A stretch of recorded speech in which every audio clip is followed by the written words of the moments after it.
This story about the fires in Hawaii. So I don't know if everyone's been paying attention, but it was just like a week or two ago, I covered the fires that were happening in Greece. And now we have these wildfires in Hawaii. And I do feel like, I'm glad the mainstream media is talking about it, but I feel like this kind of flew under the radar for some, and it's not getting as much attention as it should, especially when we talk about funding and where money should go and where it's going. Some people are speculating that these fires are due to the hurricane that recently happened. So there was a hurricane called Dora. Some are speculating that that is actually what contributed to the wildfires because of the harsh winds. You know, the faster the winds, the harsher the winds. That obviously isn't going to help a fire. That's going to make it worse. Some are saying that. Some people are speculating that these fires were arson. There's been speculation about that as well. But regardless of what caused the fires, people in Hawaii need help. And I have to sit back and ask myself, what is our government doing at this point in time to rapidly help people in Hawaii?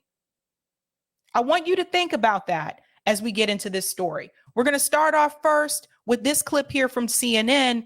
When they first start to realize that the fires in Maui were starting to overwhelm hospitals because of all the burn patients. So let's go ahead and get in here. State of emergency in Hawaii. New video shows wildfires moving quickly across western Maui. Hurricane-charged winds are making it nearly impossible to battle at least 5 separate fires, including one that did move through a Maui neighborhood. 911 service and cell service has gone down in parts of that island. Officials describe a dire situation as hospitals are overwhelmed with patients suffering burns and smoke injuries. Now, Kate spoke to a man who shot video of a fire encroaching on his West Maui town. He described it as a wall of fire engulfing buildings on both sides of the street. He said he does not expect his homes to survive. One of my houses definitely caught fire. The other houses are each a block away, and I did not see them burn, but I recognize there is a very good chance that they are not there anymore. Both of them were completely covered in smoke. After I started to evacuate, I went back to just check to see if the house was on fire or not. It wasn't, but I was standing at the street looking at my house, and I couldn't see my whole house because of the smoke. But the smoke was coming from another property that was a few buildings away. And then I went down to Front Street right after that and wanted to check on my gallery. I've had a gallery in the center of Front Street for 23 years. And as I began walking that way, there's a historic building on Front Street in Dickinson, the old Baldwin House. The roof was on fire, and I started taking a video of it because I was amazed that there were no fire trucks there. So I want to go ahead and jump in here. Did you notice that he said one of my houses, meaning the person that's speaking has multiple homes in Hawaii? Hawaii is one of the most expensive states to live in the United States. I don't know anyone that can afford to buy one home in Hawaii, let alone 2 houses. But something I want to explain here in reference to these fires, we have to remember that Hawaii is an island. Hawaii is not easy to vacate. So, for example, if there was a massive fire here in Massachusetts, depending on where that fire is located, I could get in my car and I could drive to Connecticut, or I could drive to New Hampshire or Maine to get away from it. Unfortunately, for people who live in Hawaii, it doesn't really work that way. If there are wildfires spreading across the island, you can't just get in your car and drive off to another state. So you have to get into a plane and fly off the island. Now, one of the questions that people have brought up is, why did it take so long for people to get out? And we're going to get into that in just a second. We're going to explain what happened in reference to the emergency alarm and why people were not notified and given enough time to try to get away or vacate. But that is something that you have to remember, that people in Hawaii cannot just flee the way that those of us can that live in these states that are more landlocked, and we have an out. So that's just something to think about. Let's continue. And then as I turned and looked down Front Street exploded in flame. Just remarkable pictures there. And earlier we also spoke with a Hawaiian official who told us that these fires are not at all under control. CNN's Derek Van Dam, you can see him. He is with us now. Derek, not at all under control. You know, what hope is there to turn the corner against these fires? Well, we've got a tough 12 hours ahead. My producers and I just checked on the current conditions on Maui. Winds are gusting to 66 miles per hour within the past hour. So clearly still funneling and fueling some of these flames. So what you're looking at, and the video you saw directly before me, is from Lahaina on the western side of Maui. You got to understand that this is the economic hub of Maui. This is where residents go. This is where tourists or residents live. This is where tourists go to vacation. You know, with 20% of the island without power, this is a significant event for the island of Maui. And it's not just Maui, it's also Hawaii. We've learned just in the past couple of hours, emergency declarations being issued by the Lieutenant Governor of Hawaii for the Big Island from that burn scar you start to see, or this hot spot you see on this satellite imagery. Also interesting to. Did you guys notice the little bit of capitalism that he brought into this conversation? Let's go back a little bit. This part was interesting to me. How he brought it all back to capital instead of the people. Listen. Of Maui. This is where residents go. This is where tourists or residents live. This is where tourists go to vacation. This is where tourists go to vacation. I don't think that should be your top concern right now.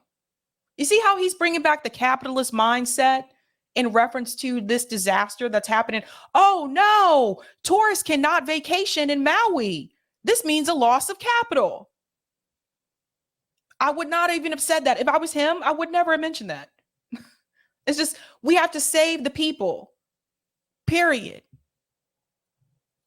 Only CNN. You know, with 20% of the island without power, this is a significant event for the island of Maui. And it's not just Maui, it's also Hawaii. We've learned just in the past couple of hours, emergency declarations being issued by the Lieutenant Governor of Hawaii for the Big Island from that burn scar you start to see, or this hot spot you see on this satellite imagery. Also interesting to note, you can see the direction of the smoke just pushing the wildfire smoke away from Maui and into the open ocean of the Pacific Ocean. This is showing you just how strong the winds actually are. So what's taking place here? Why are we getting these strong winds over the Hawaiian Islands? It's all thanks to this kind of pressure squeeze between the high pressure to the north and a passing hurricane to the south. That's Hurricane Dora, and it's putting the squeeze on the Hawaiian Islands. And what that's doing is creating wind gusts in excess of 80 miles per hour. That's equivalent to a Category 1 Atlantic hurricane. Wind advisories and red flag warnings are in place for the entire Hawaiian Island chain. And we have to pause here in reference to the Category 1 hurricane. I've lived down south. I lived in North Carolina. I lived in South Carolina. I lived in Georgia. Obviously, I live in Massachusetts now. But needless to say, I have been through a lot of hurricanes. I've been through Category 1. I've been through Category 4s and Category 5s. And I just there's something I got to say here. Something I got to say. A Category 1, that's the weakest of the weak. To me, a Category 1 hurricane is nothing for those of us that lived in those areas and we're used to the stronger hurricanes. So this is where some people start to push back when they say it's because of the hurricane. The wind speed and the wind gusts that you have from a Category 1 hurricane usually don't do that type of damage. So how did those fires start? You don't have to tell me. I've been through them all. I went through Hurricane Floyd, Hurricane Hugo. These are storms that wrecked parts of the coast, particularly down south. But I have difficulty believing that a Category 1 hurricane started these fires. Let's continue. Similar to what we experienced in Southern California with Santa Ana winds, we are having this wind come up and over mountaintops. Very simple thermodynamic processes at play here. As that wind rushes over the mountains and through the canyons, it dries out, it heats up, and it also increases the wind. So until this hurricane and this high pressure move away from the Hawaiian Islands, we will see these winds, these very dry, hot winds that create these timberbox conditions, continue. Okay. So Hawaii is one of those states that oftentimes is forgotten about because it is an island, right? It actually took a while for mainstream media, I feel, to actually report this story in such a way that really explained to the American people the amount of devastation that was happening to people in that state.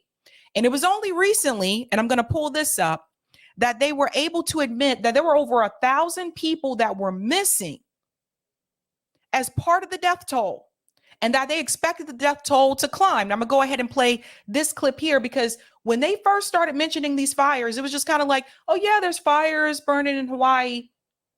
And I do feel like a lot of times it's just overlooked. Hawaii is one of those ones that's overlooked. People just see it as like this vacation spot that people go to, and some people become permanent vacationers. And then also you have to remember the indigenous people that are from Hawaii. A lot of times they're often forgotten about as well. Until it got to the point, and highly thank you to TikTok and to other social media platforms that gave us the opportunity to actually hear from people who were there about what was really happening there and happening to the people. And it seemed to be still no sense of urgency demanded from the US government. Not when it comes to helping our own people. But here is Live Now Fox admitting that over 1,000 people were missing. Listen to this. As always, we want to continue our coverage right now and go out to Fox Weather's Max Gordon, who has been doing such a great job of giving us updates on this wildfire. He is in Maui right now and has the latest. Max. Hey, good morning to you. Well, right now we're about 13 miles away from the town of Lahaina. That was the town that essentially burned to the ground during one of these wildfires. We're at a roadblock right here. They're letting the residents in at this time, but they are restricting access to some areas. There is still active search and rescue operations going on, an active firefight going on in other areas. And unfortunately, they still are finding victims in this fire. 55 people confirmed dead at this time. Some people were in local hospitals, burn victims. But right now, it is in many ways a recovery operation trying to find the folks who are still remain missing. Now, there are multiple fires burning throughout the island of Maui right now. None of them are fully contained, but really the worst of these fires was the one that burned through the town of Lahaina. Now, that fire just went block by block, incinerating homes, businesses, burning all the way to the ocean. It was fueled by very dry conditions as well as strong winds caused in part by Hurricane Dora as it passed a couple of 100 miles south of the Hawaiian Islands. It was a tough go for firefighters, just trying to save what they could. The firefighting force here on Maui isn't very large, and they aren't necessarily used to large-scale fires like this. And unfortunately, this has had deadly consequences. Seeing the town of Lahaina just absolutely devastated.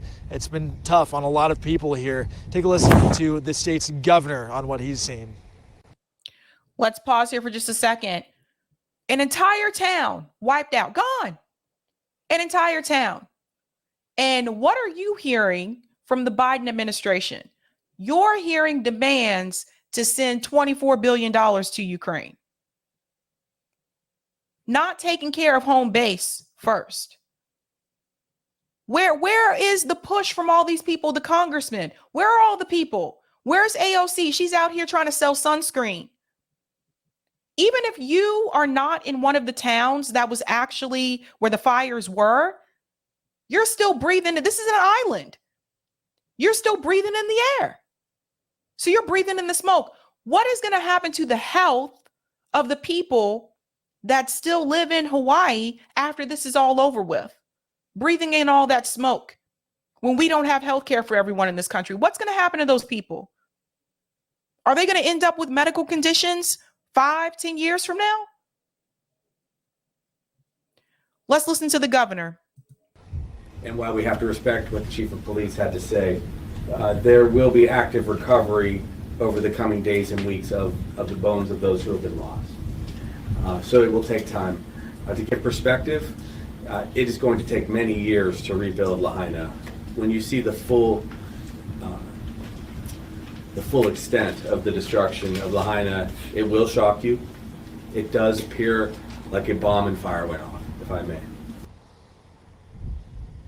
Yeah, just absolutely awful images coming out of Lahaina. Now, making matters even more difficult, cell towers and phone lines were burned up in this fire, and communication on the west side of Maui is very difficult right now. A lot of people actually are unable to get in contact with loved ones, with friends, and more than 1,000 people remain missing. Many of these people, it's feared that the worst has come. Back to you. 1,000 people remain missing. And if the cell phone towers are destroyed, how are they going to communicate with people? How do you get out of that?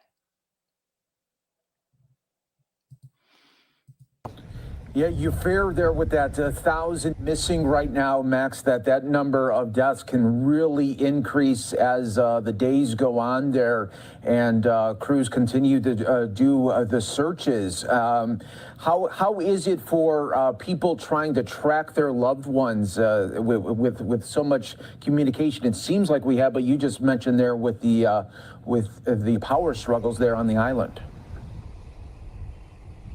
Yeah, it's been very difficult for folks to try to get in contact with their loved ones and their friends. You know, again, because the cell towers have burned down and because the phone lines have burned down, it's really tough to get phone calls in and out of that section of the island. Yep. And some people just simply have not been able to get in contact with those people. So officials have been starting to deploy mobile hotspots, trying to get some sort of communication into that section of the island. And hopefully many of these people will begin to come forward, emerge.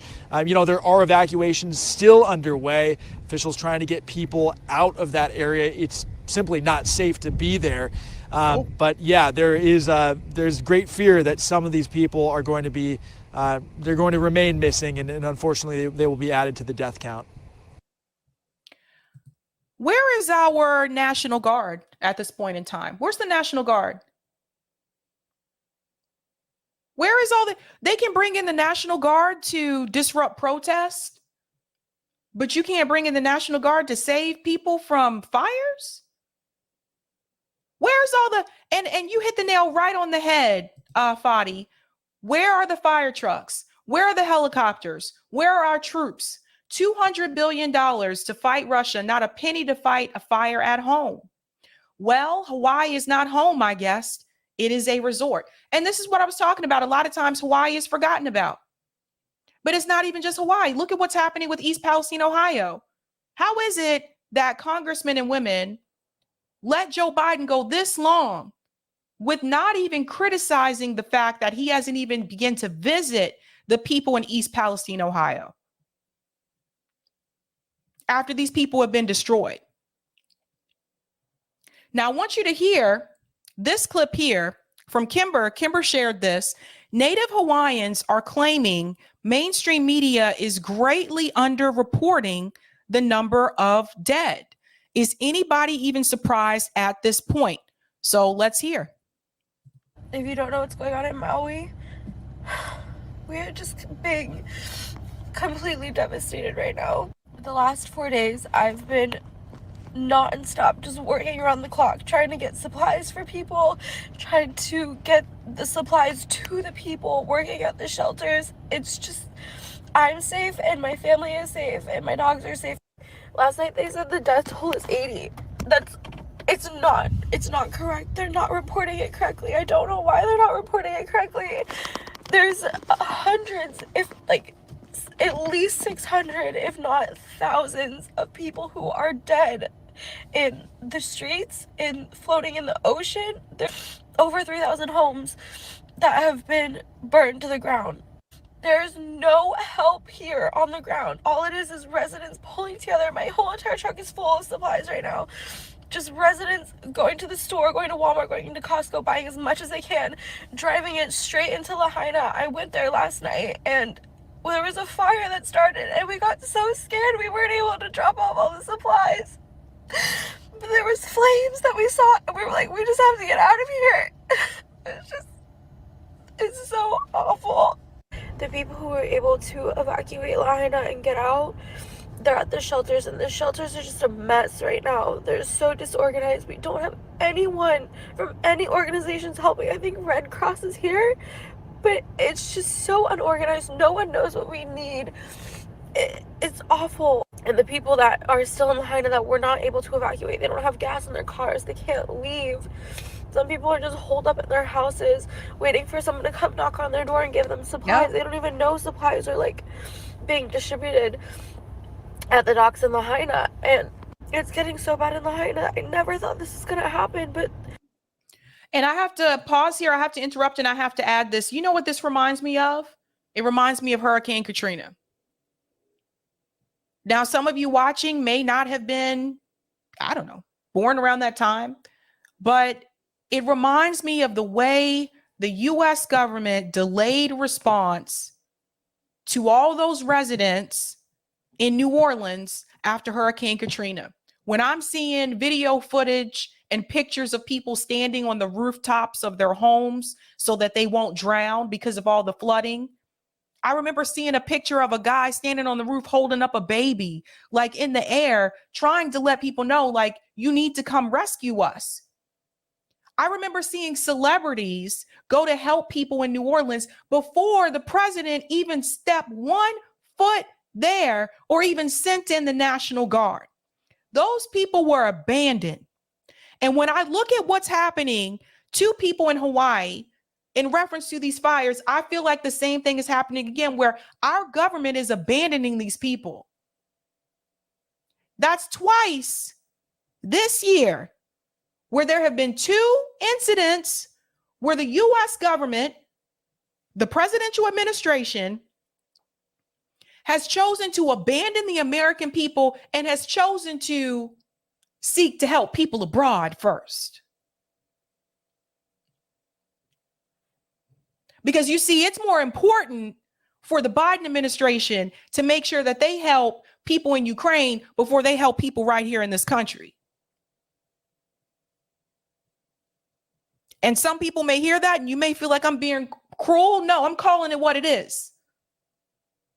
You take care of home base first. And these people have been neglected. How many times it needs to happen? You have a Democrat administration where the American people have been neglected. And under Hurricane Katrina, you had a Republican administration where the people were abandoned. So you see what I'm saying? Both parties neglect the people. Especially when it doesn't make them money. It costs money. Let's let her continue. There's people going into like other people's homes trying to steal their stuff, I heard that the people are being held at like gunpoint over there. I'm doing everything that I possibly can. I've literally been working nonstop the past 4 days, but it's like, where are the trained officials? We're not trained to do this. Like, this is... I haven't gotten a break and I've just been like, I have to help. Like, I have no other option, but it's just so hard. There's still tourists that are here. Yesterday, right off the shores of Lahaina, where people are dead, they're floating in the ocean. There's a tour company that brought out people to snorkel. If you have a trip here, don't come. Cancel it. There's people complaining that their weddings were ruined. Our families are dead. That's right. For the people who are the bougie hoo-has, who are upset, they're like, I was supposed to get married in Hawaii. Now we have to change our plans. You're still alive. Whereas a lot of people there are dying. You can plan your wedding somewhere else. So get over yourself. And I've seen all of this. The people on social media complaining because like they had a vacation or a trip that was planned in Hawaii. Get over yourself. Seriously. You're just as bad as the administration. Profits over people. If you have ever visited here, if you love any of the islands, please donate. Please, like, no news is showing how bad it really is. It's really, really bad. If you've had money to vacation here, you have $5 to send. Don't get Starbucks. Send $5. I'm taking donations on my Venmo, but if you don't want to do that, you can donate to any of the verified fundraisers, but make sure it's verified. Please spread awareness of this. Like, no one is talking about this outside of the island. Tell, I don't know, write to your Congress, your representatives. The president yesterday just asked for $13 million to aid in Ukraine, and he hasn't helped us at all. See what I was telling you? More people are starting to see it. We need more people to call this out, you guys. We need more people to call this out. How they're neglecting the American people. If you don't have money to donate, please, please, please just spread as much awareness as you possibly can. Try to set up donation centers wherever you live. Please, we need every single helping hand that we can possibly get, every single dollar that we can possibly get. I don't care if you think $1 is too small, like, send it. It will help. And here's the thing I want people to think about, even if you don't live in Hawaii, you know, next time it could be you. Next time it could be your town, your city. You could be the next East Palestine, Ohio. You could be the next Hawaii, where the government abandons you. Now, one of the problems was the emergency system. And I want people to see this as to why people couldn't get out in time, or some could not. Hawaii has a robust emergency siren warning system. It sat silent during the deadly wildfires. So this piece right here is really important because, and the reason why they would have a robust emergency siren system is, again, because they are an island and they need to have time to vacate, to get on a plane to vacate. You can't drive off the island, right? So apparently it says Lahaina resident Cole Millington, his dog and a go bag at his side, was already behind the wheel of his truck late Tuesday afternoon when an emergency alert appeared on his phone. This wasn't really an evacuation notice for us. The real warning, he said, came from the huge plume of black smoke in the sky over Lahaina.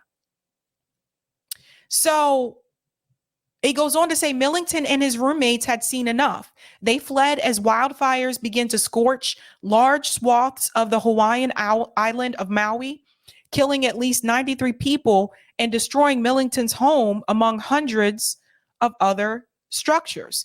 The cell phone alert was useless. We have tsunami warnings that I think should have been utilized. So many of us felt like we had absolutely no warning. Now, of course, you know, Tulsi Gabbard, former representative of Congress, Hawaii is her state.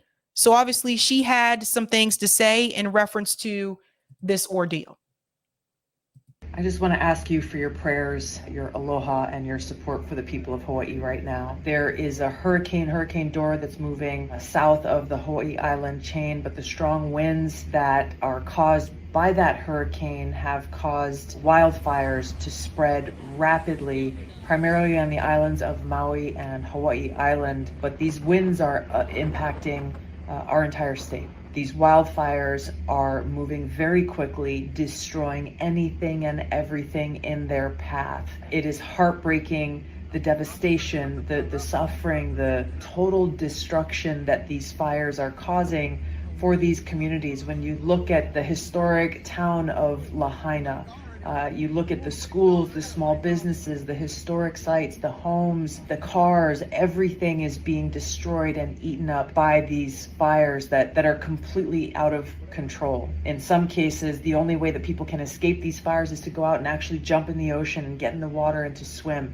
out away from shore. Our hearts are with our first responders, with every single person in these communities, the firefighters, the National Guard that's been activated, who are working very, very hard to keep people safe and to try to put these fires out. I'll keep you posted on ways that we all can support them in their urgent time of need. But in the meantime, I ask you to join me in sending your prayers and your love, your thoughts, and your aloha during this incredibly tragic and trying time.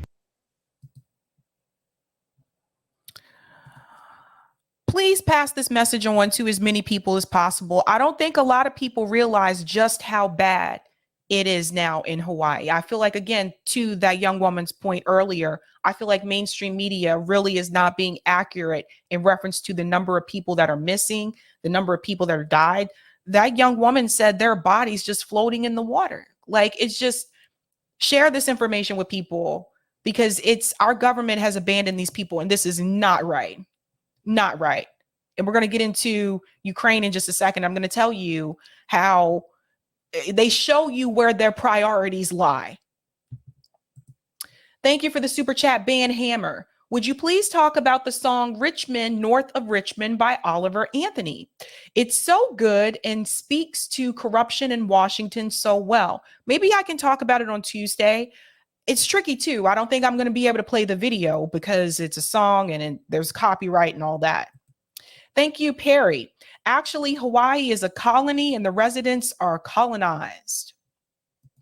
Nisi Q, just like the last bad volcanic eruption, they were breathing in fiberglass, right? And that's the thing people have to understand. When the smoke just continues, those fires continue to burn like that, you're breathing in that air. That can't be healthy for your lungs. Thank you, Steve. Indigenous people don't own much land in Lahaina. They only work there. I used to live in Honolulu. Thank you, Steve. Thank you, Perry. Interesting, the corporate news heads talk to themselves, not the people of Hawaii. Are they afraid of the truth? Right. Why aren't they talking to that young girl who just made that TikTok video that showed you? Right? And thank you, Apozimoski? The American empire is collapsing and institutions are disintegrating. Like every previous empire in history, elites play pretend while society around them falls into chaos. History repeats itself. And I totally hear where you're coming from there. Sherry says there is something not right about these fires, Sabby. This is unprecedented by any standards, but we are sending more effing money to Ukraine. Yes, and we're going to get into that story in just a second. So yeah, once again, our government abandoning its own people.